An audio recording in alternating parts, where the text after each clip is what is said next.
Now, you've probably clicked on this review because you want to find out if it's worth spending less money and getting one of the most affordable EVs you can buy today on the market, or should you go and spend more money and would you get more value if you went and got something like a Tesla Model 3, Polestar 2, a Kia Niro electric, or anything like that. And so the objective of this video is really simple. Is it worth spending less money on getting an electric car? Well, let's find out. So the fact that the MG ZS EV starts off in the early $40,000 range makes it the most affordable EV in Australia against the BYD Atto 3. But this is the more expensive Essence model that I'm going to be showing you around, so it's just above $48,000 drive away. Now, what are you getting with this car? Well, as you can see here, this car's in a pretty striking paint. This is around a $500 extra option. We do have some LED daytime running lights and some LED lights. We've also got no grille. It's very shark-like. This thing does turn heads, especially when it's put in a color like this. I do like the integration of the large MG badge. Now, here's your front charge door here, just pops open like that. There's no light in there, so in a dark garage, it can be hard to try and find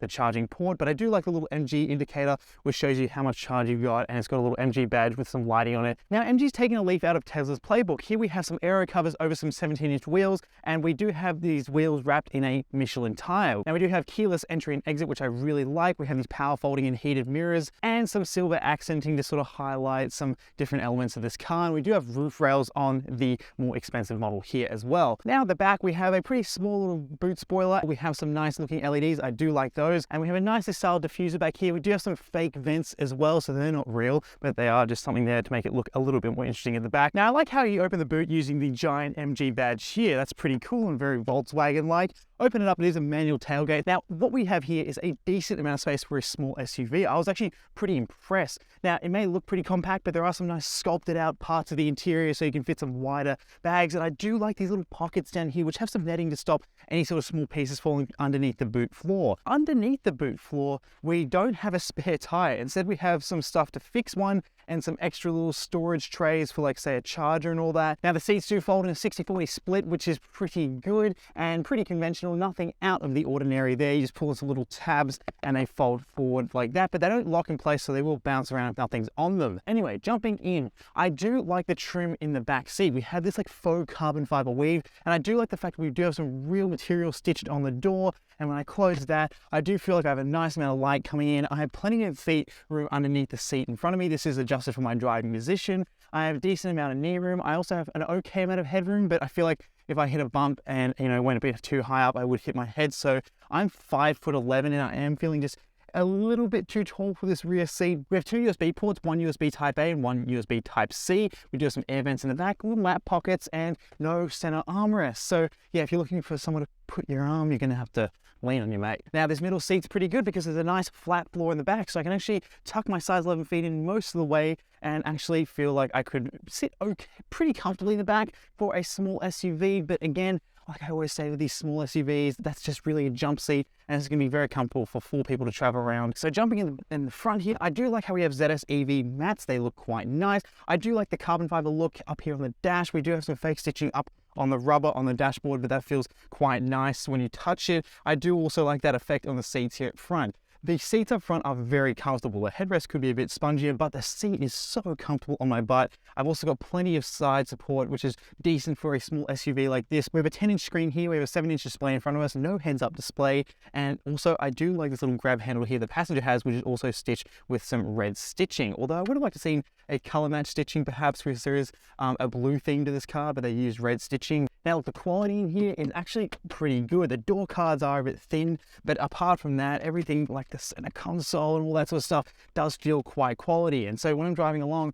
there's really no obvious squeaks or rattles in here, which I've really appreciated. Now, up top, we do have buttons for our lights and obviously to close the blind here for the giant panoramic sunroof. Now, my biggest problem with the last MG I reviewed was the screen. I was going, if you're going to throw everything like your infotainment controls, your climate controls, all that sort of stuff through the screen, it has to be responsive, and it wasn't. But this one is, and I really appreciate it. It's really easy to use. So jump into the MG menu. You have plenty of options at your disposal. You have options to see what you're charging like. You can heat your battery, all that sort of stuff. Very useful things. And also, it's so easy to navigate. I really appreciate using this. What I don't appreciate is the camera quality in here. It is atrocious for the parking cameras. I can't really see any small details. So just, it's a real guide rather than actually something you could use that's better than your eyes. So yeah, that's something I just think that needs to be updated in this car, and would be nice to do that. Now you can also download an MG app to see everything that's going on with your car and get a bit more functionality with your car, which is quite useful. I do appreciate that. Now the screen in front of me, I do have a problem with. It's a bit dim.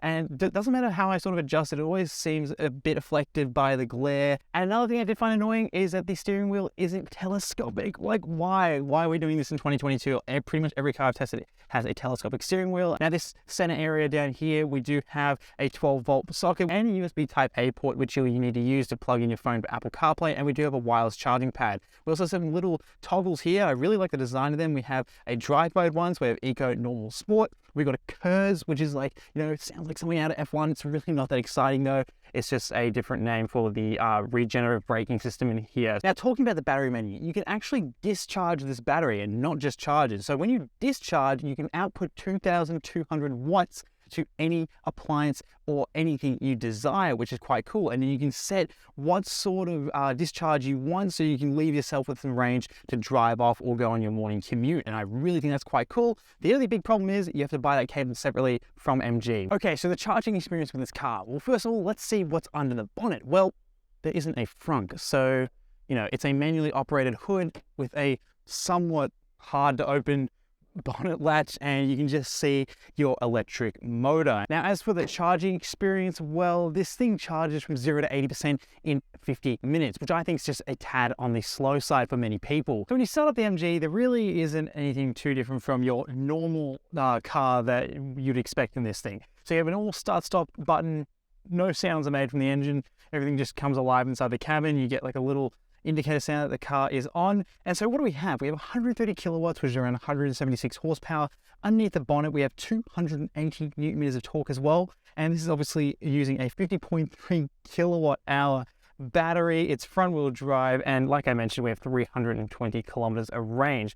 Now we do have some drive modes available as well, so they do actually make a bit of a difference. And I do like the fact that if you use Eco, Normal, Sport, it will adjust the range accordingly, just depending on how much power those modes are demanding. Now, once we're underway, this car is pretty quiet, apart from the drivetrain noise that you can hear when you put your foot down to the accelerator. There's a lot of movement in my hands. The steering ratio is pretty, it's pretty large when you're just driving around in normal mode. When you jump into sport, it does tighten up the steering a bit, but yeah, I would like a little bit of a quicker steering ratio than this one. The suspension feel as well does feel interesting because this car is 2 ton, so it's going to be heavy, but it has small wheels and tires, so it does feel a little bit busy and a little bit bumpy over some uneven surfaces of roads. So it's not super refined in terms of the suspension either. It is pretty comfortable. Like, you hop in, you're comfortable, it's fine,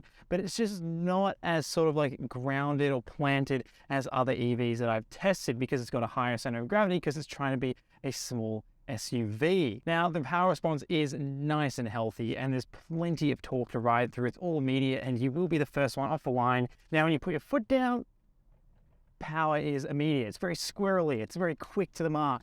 But what I will do and find annoying with these front-wheel drive EVs is that they do sort of squeak a little bit and squeal when you put your power down and your wheel is turned. So yes, I do prefer rear-wheel drive EVs over front-wheel drive, but here it's doing a pretty good job with the traction control. But if I just sort of stomp on it with the wheels turned, it sort of does a good job of holding it. It's not enough power to sort of break traction mid-range, but from a standstill, it definitely is. But it's not as bad as it was in the Hyundai Kona Electric I last tested, so that's pretty good. Now, we have regenerative braking, but this really annoying thing with this car is that the KERS, which is like the regenerative braking, only goes up to 3 levels, and the most powerful level only returns, as indicated by the dashboard, about 25% of your braking. So it's not like a one-pedal driving experience, which I really like in EVs, and part of the reason why I'd buy one.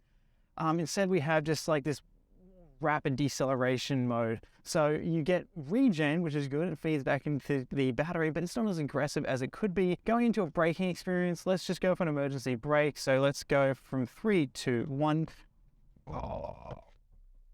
Yeah, it does feel like this car is hauling a bunch of weight underneath it. Those brakes aren't super strong. They're not like they're biting, they're a bit pillowy, so you sort of jump into them and the car does sort of come to a complete stop, but yeah, it's just not an immediate bite that you find on a slightly more aggressively tuned EV, which would be something like the Kia EV6, for example. So yeah, I'd be keen to see if the BYD Atto 3 is any more refined, because refinement would be the headline that would make this feel a bit better. So in terms of refinement of the driving experience and obviously the cabin insulation, that thing would go a long way because the features here are absolutely fine. Now, you need an affordable electric car and you need it today. I'd say check out buying one of these because this is quite an attractive option. It really is good value for money in the sense that you do get a decent range. You also do get a nice amount of equipment, and all for less than 50 grand for an electric car. That's looking pretty good in today's market, and I'll see you in the next one.